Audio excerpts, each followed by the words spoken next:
So here's the story. My name's Jason T. Miller, but my friends just call me Jay. About 8 years ago, I left my job in the corporate world to start my own business, and honestly, it's been a huge success. But let me give you some context about my wife, Lindsay. She's been climbing the corporate ladder for over 20 years, ever since we got married. She works in education at this major tech company and stays on top of everything with endless training sessions. At 46, she doesn't look a day over 30. I mean, she's 5 feet 8 inches, only 118 pounds, and still catches everyone's eye when we go out. You'd never guess she's a mom of 2 grown kids. Speaking of the kids, our daughter Emma is 22 and just started her teaching career down in Naples, Florida. She's really into running, something she picked up from her mom. She's even gotten into brewing beer, which is more my thing, but I like that she wants to share that hobby with me. My son, Jake, is wrapping up his last year at the University of Florida, and he's got his eye on joining my company, though I've told him he needs some outside experience before he steps into that role. Now, here's where things get tricky. Lindsay has never been a fan of beer, can't stand the smell of it when I'm brewing, so I usually time my batches when she's out of town. Right now, she's on a business trip to Dallas, so I'm in the middle of brewing an English brown ale, thinking everything is just fine. But as it turns out, life was about to throw me a curveball I never saw coming. One day, a buddy of mine from my beer club, Rob, needed a ride from the airport. Seemed simple enough. While I was waiting at baggage claim, I noticed a few of Lindsay's co-workers arriving on the same flight.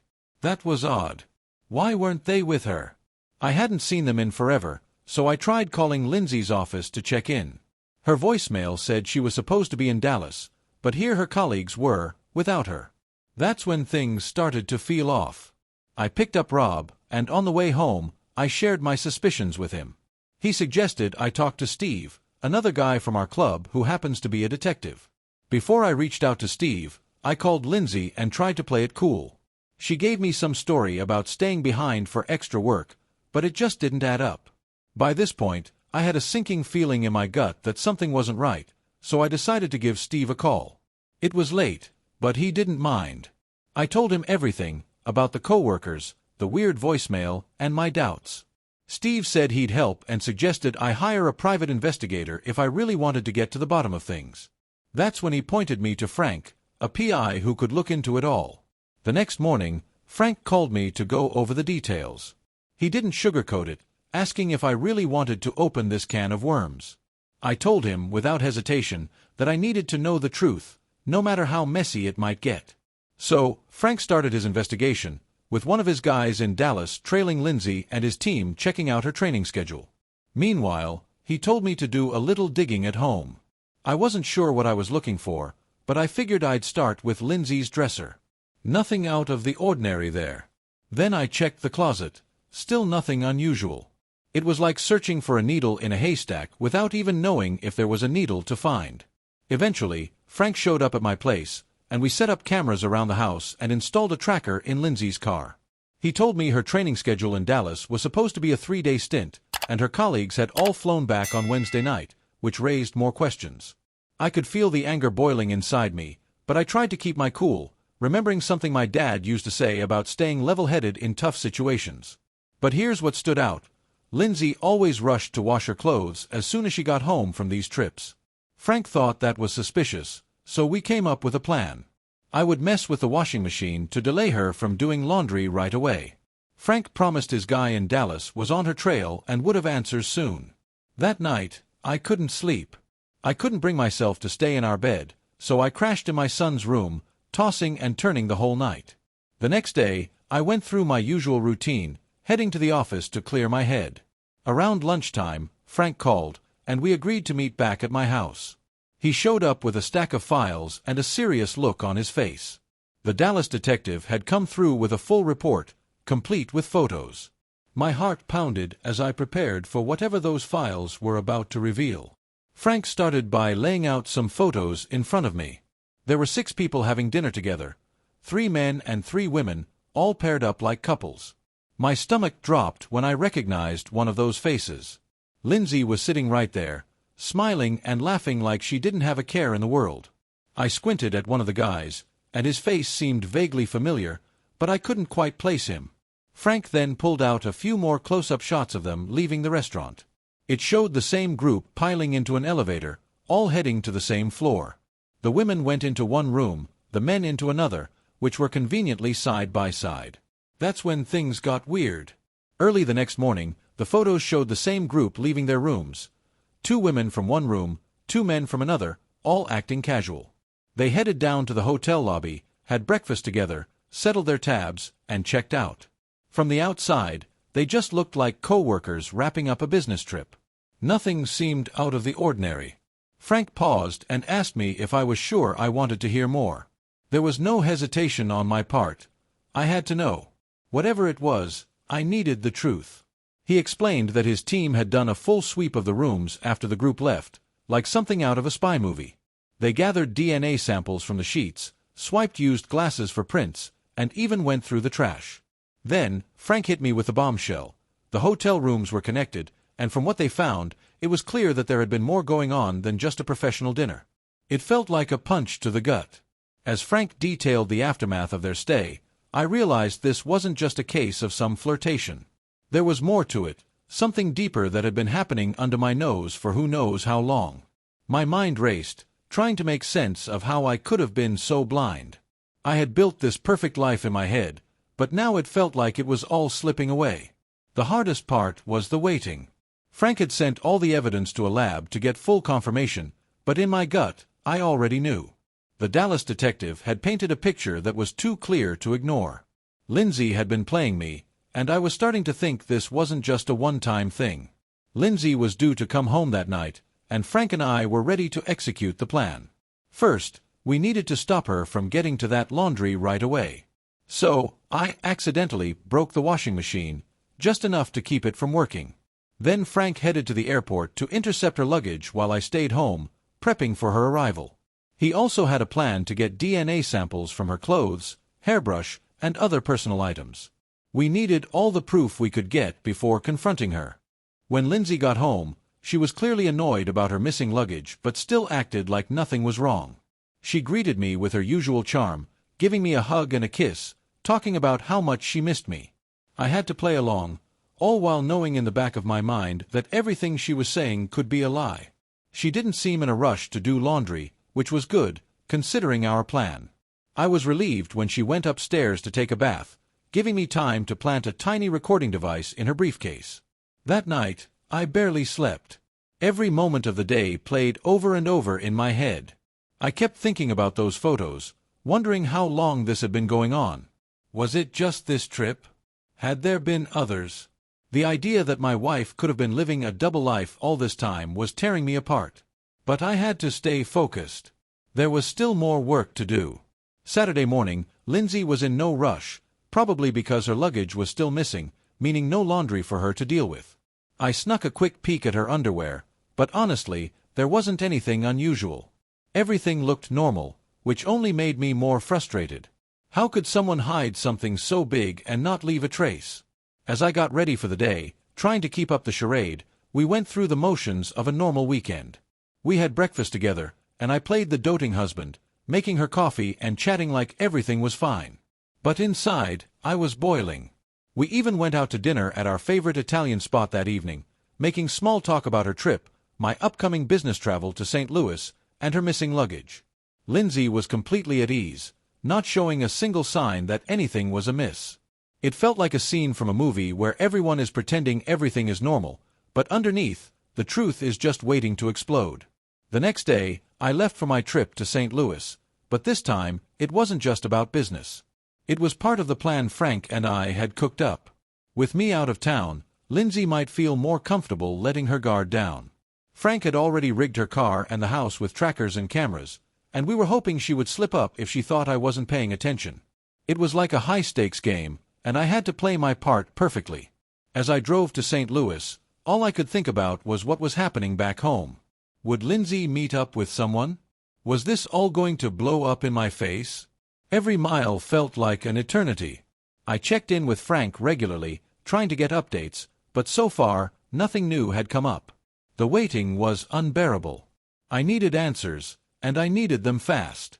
By the time I reached my hotel in St. Louis, I felt like I was living in a nightmare.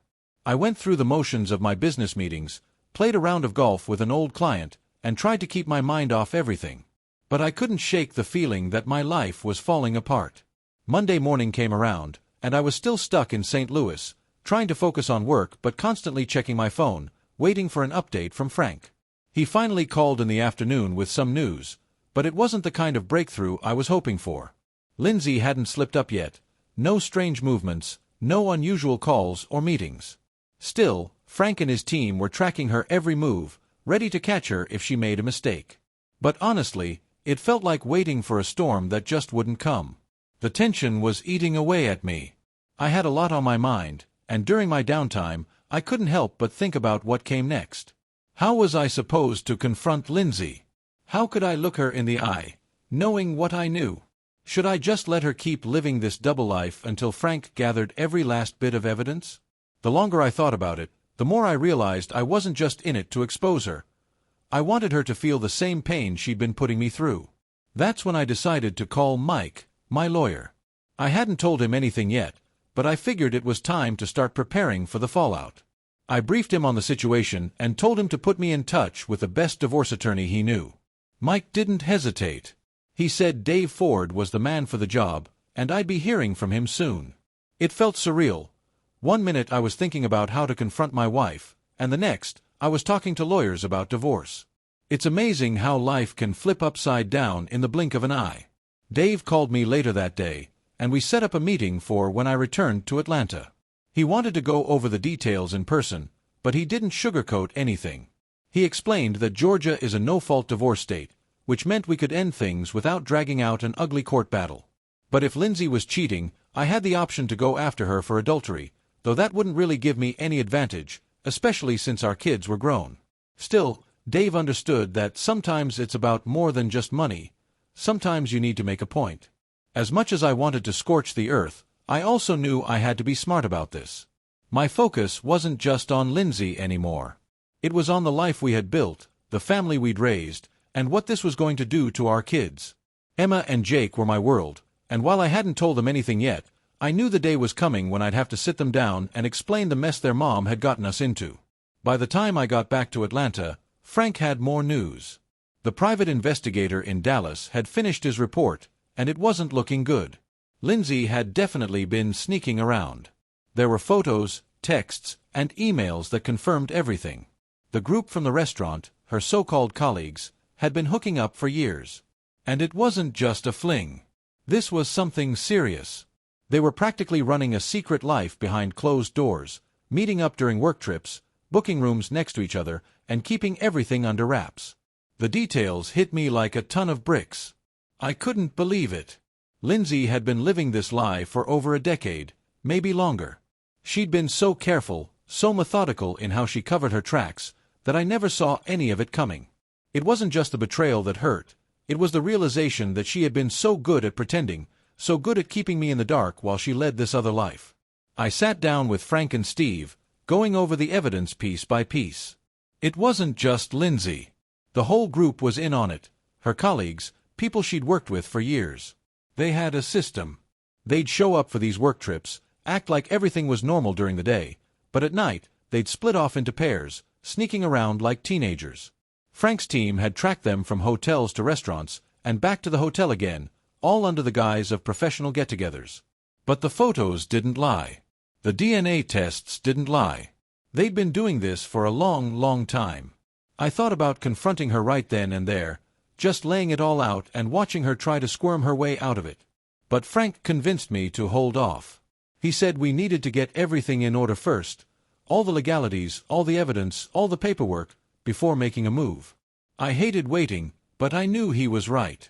If I went in too early, she'd just find a way to manipulate the situation, maybe even destroy evidence. That night, I couldn't stand being in the same house with her. I went for a long drive, trying to clear my head. I ended up at this old bar I hadn't been to in years. Sitting there, nursing a whiskey, I tried to think about what came next. What was my life going to look like after this? Was I really ready to blow up everything we'd built? Every time I thought about it, the answer was the same. Yes. She deserved to face the consequences. The next day, Frank called with an update. His team had discovered even more damning evidence, a pattern of behavior that stretched back nearly 15 years. Lindsay wasn't just slipping up here and there. This was a full-blown affair with multiple people, spanning almost our entire marriage. The sheer length of it all made my head spin. How could I have been so blind? Frank asked me what I wanted to do next, and I told him straight up, I wanted to hit her where it hurt. I didn't just want a divorce. I wanted to take her down. I wanted to expose everything, not just to our family, but to her colleagues, her friends, everyone. This wasn't just about getting out of a bad marriage anymore. It was about showing her that actions have consequences, that she couldn't just play me for a fool and walk away without paying the price. We hatched a plan. Frank's team was going to keep digging, and I would play the part of the clueless husband for a little while longer. Lindsay had a business trip coming up in Orlando, and we figured that would be the perfect opportunity to set things in motion. I'd surprise her there, right in front of her colleagues, and drop the bombshell. I was ready for whatever came next. The truth was going to come out, one way or another. It was just a matter of time. The days leading up to Lindsay's trip to Orlando were some of the hardest I'd ever had to endure. Pretending everything was normal, playing the role of the loving husband, all while knowing the storm that was about to hit. I had to keep my cool and not let her suspect anything. Every smile, every kiss, every moment we spent together was part of an act I never thought I'd have to play. Lindsay was excited about the trip. She was in full business mode, talking about how it was another big opportunity for her career, another chance to shine.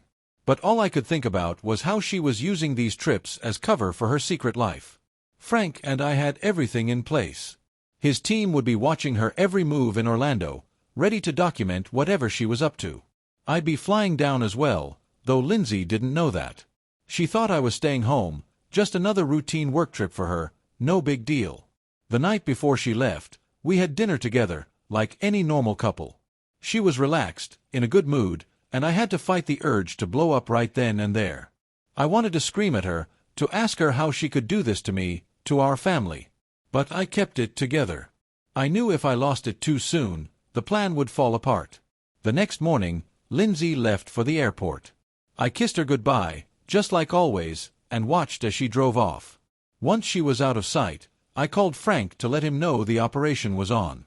He had a team in place, waiting for her in Orlando, ready to tail her every move. They would follow her from the airport to the hotel, track who she met with, and get the evidence we needed to confirm what we already knew.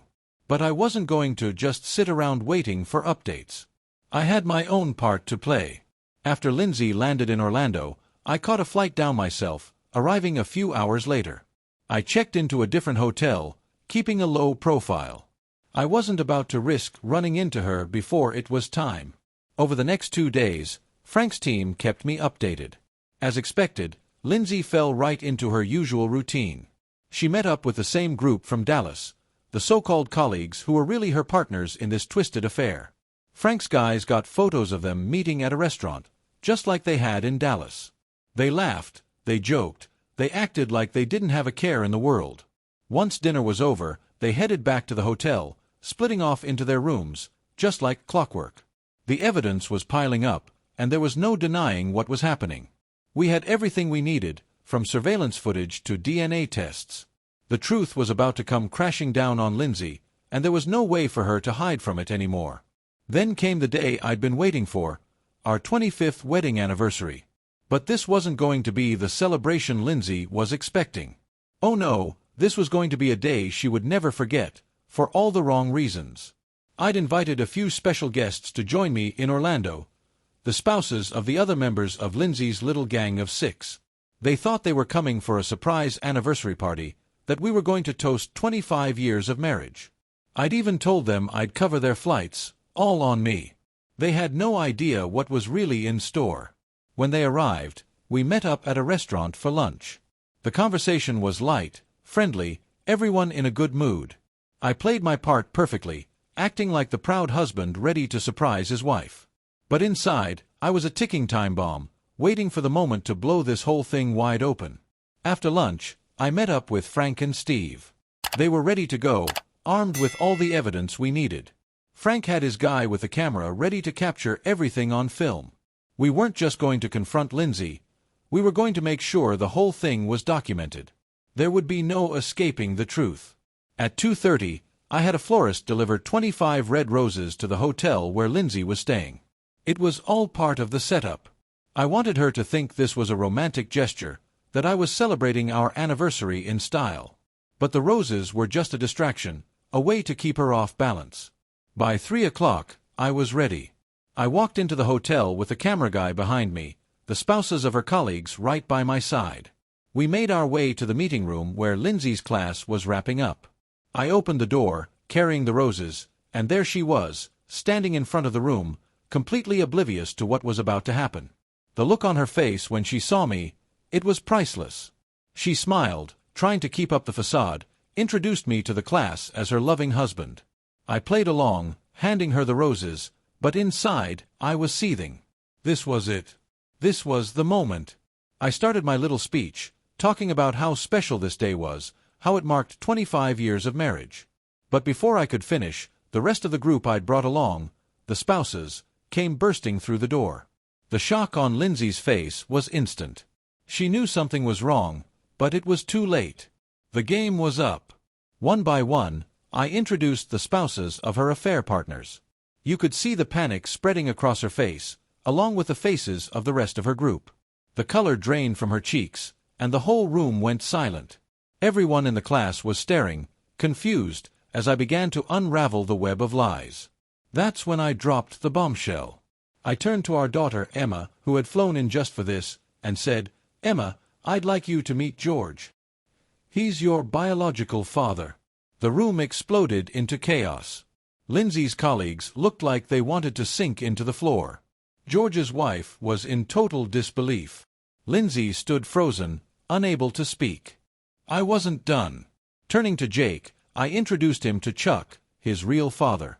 Chuck's face turned pale, his wife looked like she was about to faint, and the whole thing felt like a scene from a movie. But this was real life. This was my life, unraveling in front of everyone, just as Lindsay's had been for years. I pulled out the DNA test results, the court papers, and the evidence from Frank's investigation. I handed them to George and Chuck, letting them know that I was suing them for back child support and emotional trauma. I wasn't going to let them off the hook easily. They had helped destroy my marriage, and they were going to pay for it. The room was in total chaos, but I stood there, calm, collected, watching Lindsay's world crumble around her. This wasn't just about exposing the truth. It was about making sure she felt every ounce of the betrayal she had inflicted on me. Lindsay sat there, tears streaming down her face, while I handed her the divorce papers. There was no going back now. The truth was out, and there was no way for her to hide anymore. The moment I handed Lindsay those divorce papers, time seemed to stop. She sat there, staring at them, her face pale, her hands trembling. The room was dead silent, except for the muffled whispers and gasps from her colleagues and the other spouses. This was it. The years of lies, the betrayal, everything was laid bare in front of her. There was no turning back. Lindsay tried to say something, her voice barely a whisper. "Jay, please, let's talk about this." But I wasn't having it. This wasn't a conversation anymore. This was her reckoning. I kept my voice steady, though it took every ounce of control to keep the rage from spilling over. "No, Lindsay. We're done. You've had your fun for the last 20-something years, but I'm done being played for a fool." The photographer I'd hired snapped a photo at that moment, capturing the raw emotion on her face, the realization that everything she thought she had hidden was now out in the open. Turning to the rest of the room, I made sure everyone knew exactly what was going on. "This isn't just about my wife," I announced. "This is about the lies that have been going on for decades. These so-called colleagues you see here, they've been having affairs behind our backs for years. They've built an entire secret life on work trips like these, sneaking around while the rest of us were left in the dark." As I spoke, I could see Lindsay crumbling. She knew there was no getting out of this. Every part of her life was about to be destroyed, just like she had destroyed mine. But what really hit her, what really broke her down, was when I turned to our daughter, Emma, and son, Jake, and said, "I'm sorry you had to find out this way, but I wanted you both to know the truth. The truth about who your real fathers are." That's when Emma broke down, sobbing uncontrollably. Jake stood there, stunned, not knowing what to say or do. It was like the ground had been ripped out from under them. I could see the pain in their eyes, the confusion, the disbelief. And as much as it hurt to do this to them, I knew it had to be done. They deserved to know the truth, even if it shattered the image of the family they thought they had. Lindsay, still sitting there with tears streaming down her face, tried to speak again. "Jay, please, we can fix this. We can go to counseling. We can—" I cut her off. "There's no fixing this, Lindsay. You've been lying to me, to our kids, to yourself, for over 2 decades. Counseling isn't going to erase the years of deceit. You made your choice, and now you have to live with the consequences." She sobbed, burying her face in her hands, as the reality of the situation hit her like a freight train.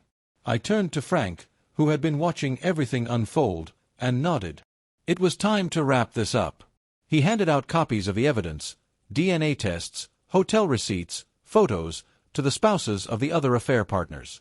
Each of them looked at their partners with a mix of disbelief and fury, realizing that their marriages, too, had been built on lies.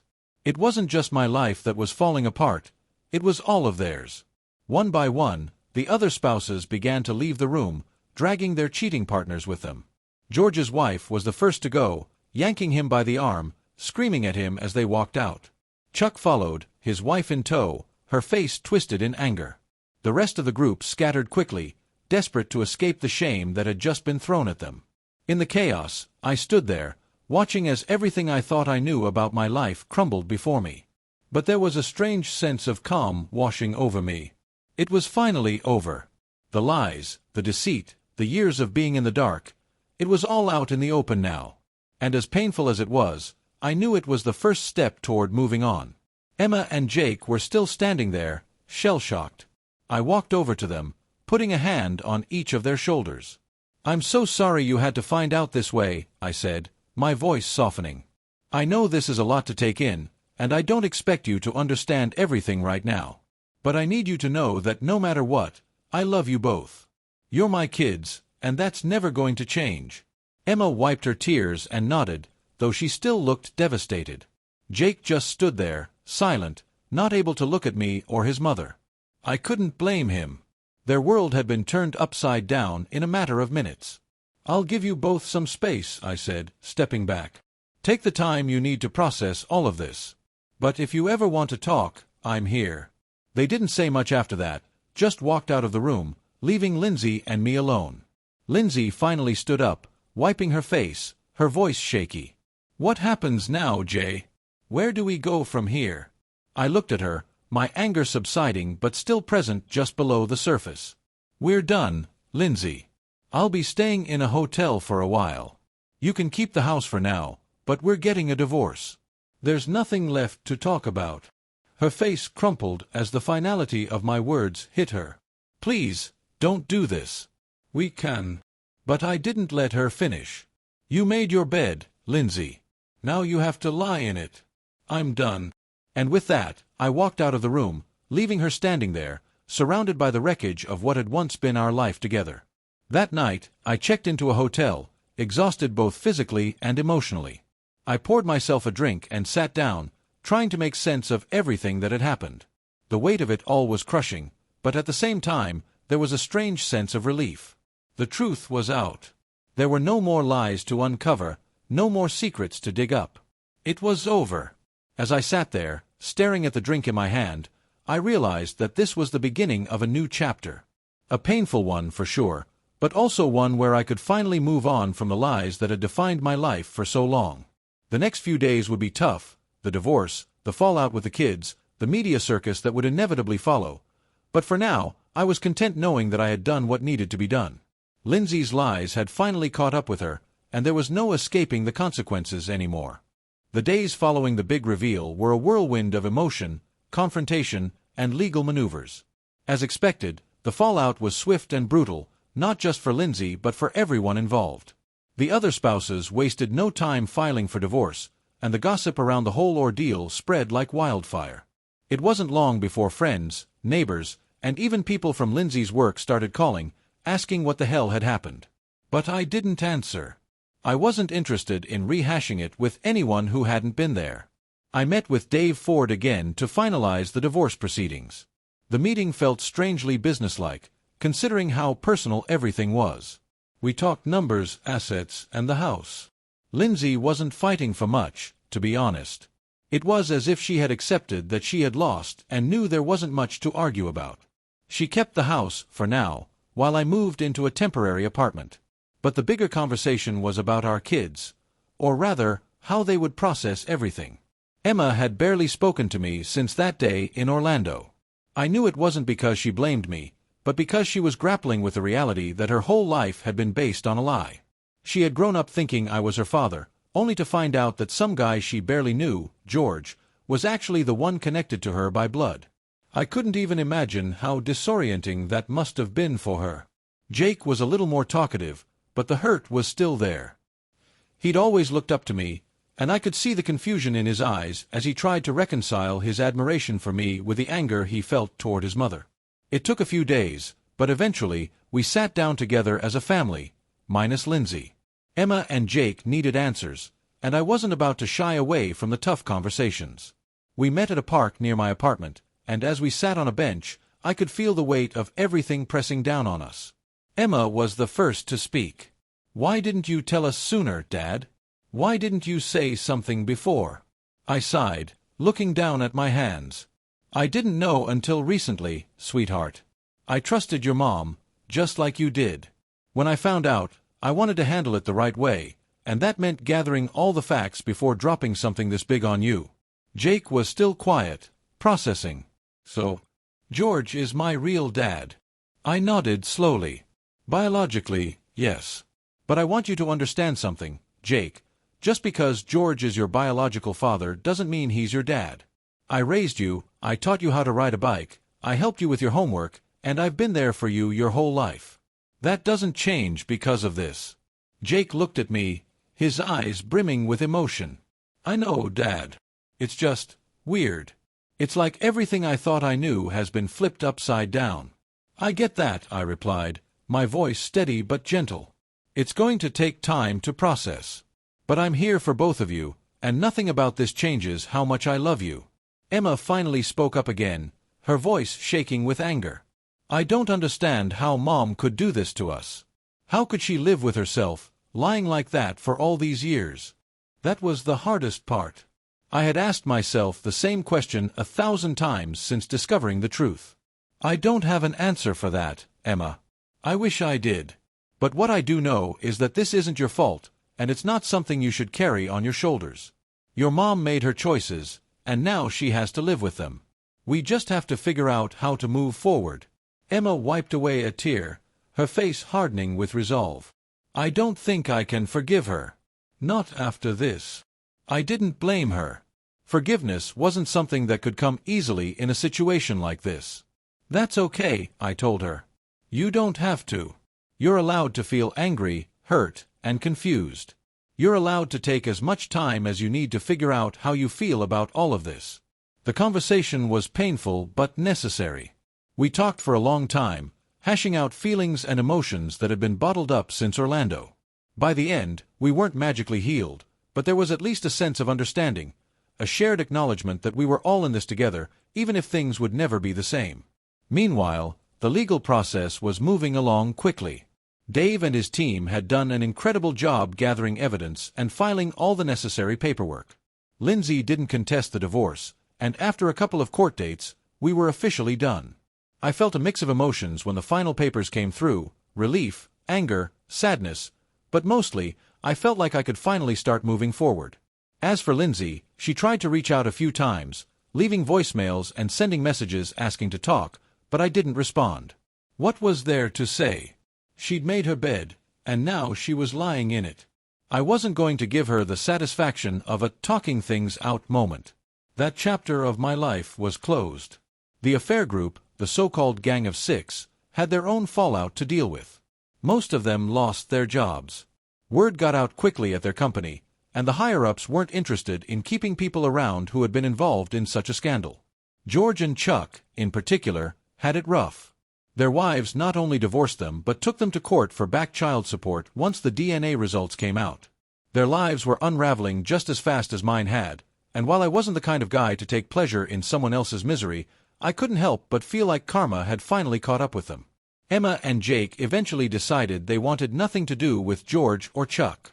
I gave them the choice, letting them know that I would support them no matter what, but they were firm in their decision. They told me I was the only father they needed, and that was enough for me. In the weeks and months that followed, I started to rebuild my life. I threw myself into my business, focusing on the things I could control. I reconnected with old friends, went to beer club meetings more often, and even started dating again, though I took it slow. After everything that had happened, I wasn't in a rush to jump into something new. I needed time to heal. As for Lindsay, I heard through the grapevine that she was living a pretty quiet life. She stayed in the house for a while, but eventually sold it and moved into a smaller place. I didn't know much else about what she was up to, and frankly, I didn't care. She was a part of my past, and I was focused on the future. Looking back on everything, I realized that the truth, no matter how painful, was better than living in the dark. Lindsay's betrayal had shattered the life I thought I had, but in the end, it gave me a chance to rebuild, stronger and more aware of the people I chose to keep close. There was one last thing I needed to do to truly move on. One night, a few months after the divorce was finalized, I sat down with Emma and Jake. I pulled out the photo albums, the ones filled with memories of our family, of birthdays, vacations, and holidays spent together. We flipped through the pages, laughing at the old pictures, sharing stories, and remembering the good times. Because despite everything that had happened, despite the lies and the betrayal, those memories were still real. Those moments with my kids were real. And they were mine. Dear listeners, thank you for your incredible support and for tuning into my stories on YouTube. Your enthusiasm and feedback mean the world to me. Stay tuned for more exciting tales. Warm regards.